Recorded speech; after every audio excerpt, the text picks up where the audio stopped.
اللہ الرحمن الرحیم صلی اللہ تعالی علیہ وآلہ وسلم۔ لائف چینجنگ 76 کے ناظرین، امید کرتا ہوں خیریت سے ہوں گے اور روزانہ جو میں واقعات ڈالتا ہوں سنتے بھی ہوں گے اور آگے شیئر بھی کرتے ہوں گے۔ اگر شیئر نہیں کرتے تو کوشش کریں آگے شیئر کرنے کی۔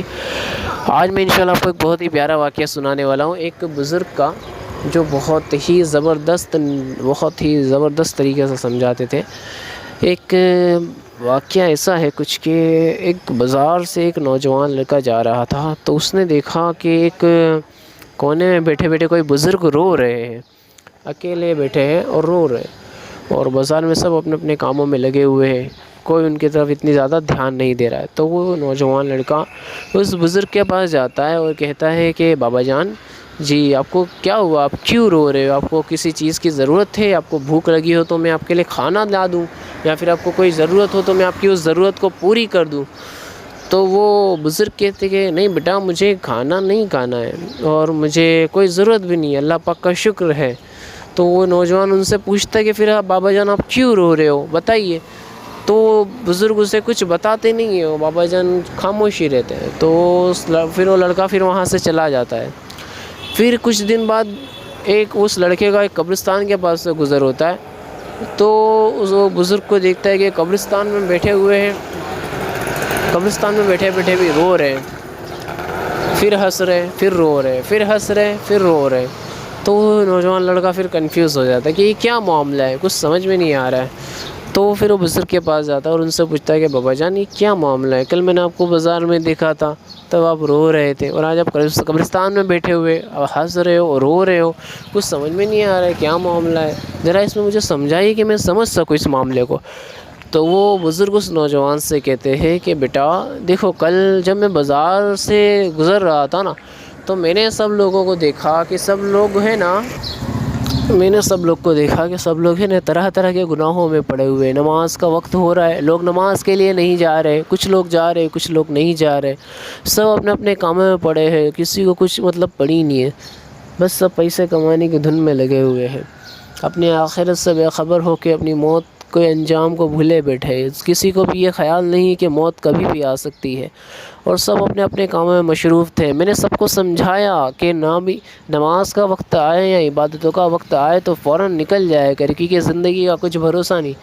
آپ اپنے کاموں میں لگے ہوئے اور اسی وقت آپ کو اگر موت آ گئی اور اس وقت اگر نماز کا رہا تو سوچے کہ آپ کا حال کیا ہونا۔ میں نے لوگوں کو بڑا سمجھایا لیکن اس وقت کوئی میری بات نہیں مان رہا تھا، سب کو سمجھایا لیکن کوئی میری بات نہیں مان رہا تھا۔ اسی طریقے سے وہ بزرگ نے اس لڑکے کو بتایا کہ میں نے سب لوگوں کو الگ الگ چیزوں کے بارے میں سمجھایا، دنیاوی نقصانات اور آخرت کی طرف زیادہ دھیان دینے کے تعلق سے، لیکن کوئی میری بات مان نہیں رہا تھا۔ تو میں اس لیے خاموش بیٹھ کے تھک کے بیٹھ گیا اور رو رہا تھا کہ مولا میں نے سمجھا رہا ہوں لیکن یہ سمجھ نہیں رہے ان کی بھلائی کے لیے۔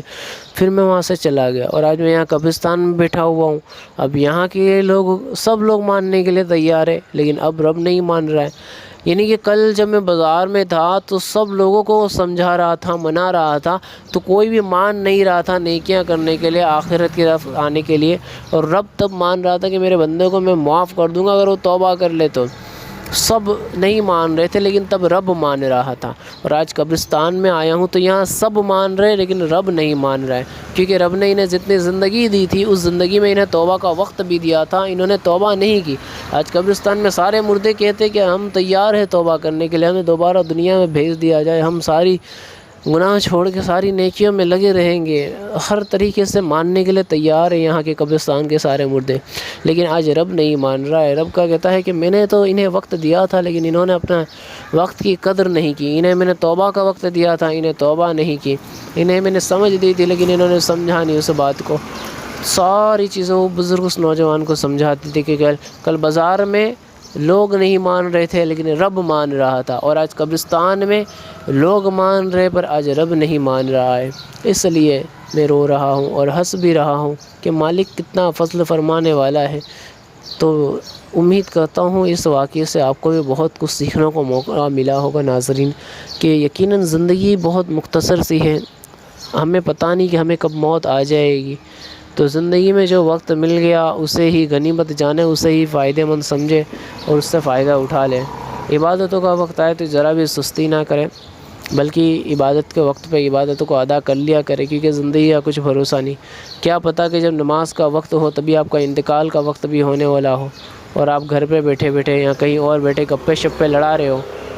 اور اسی وقت آپ کو موت آ جائے، یا ناچ گانے کی محفلوں میں آپ ہو اسی وقت موت آ جائے، اور اسی وقت اگر آپ نماز کے لیے بیٹھے ہوئے ہو نماز کے ٹائم پہ، اور اس وقت آپ کو موت آئے تو کتنی اچھی موت آئی ہوگی۔ تو وہ ہے نا،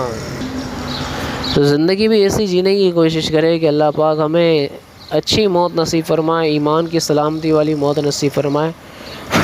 اور برے کاموں سے بچائے۔ اللہ پاک کی بارگاہ میں دعا ہے کہ اللہ پاک ہمیں کہنے سننے سے زیادہ عمل کی توفیق عطا فرمائے، اور اللہ پاک ہمیں اس واقعے سے درس عبرت حاصل کرنے کی توفیق عطا فرمائے۔ دعا خیر میں یاد رکھے۔ جزاک اللہ خیرہ۔ السلام علیکم ورحمۃ اللہ وبرکاتہ۔ اللہ حافظ۔